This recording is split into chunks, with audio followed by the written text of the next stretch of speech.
Hello guys, and welcome back to MS Tech Tutorials, and in today's video I'm going to be showing you guys how to fix the Valorant error code 152. So let's get straight into it. So the first thing you guys can do is simply go to Riot Client. You're going to right click on it and you're going to go to Properties. Now from the Properties tab you're going to go to Compatibility. And then from Compatibility you're going to check two things. One is going to be run this program as an administrator, and then the second one is going to be run this program in compatibility mode for Windows 8. Now once you check both of those boxes, you can go ahead and hit apply and then hit OK.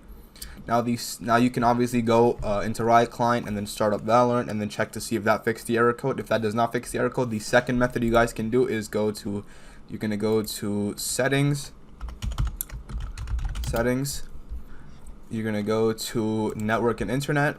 You're going to go to advanced network settings, and then you're going to go to network reset, and you're simply going to hit reset now.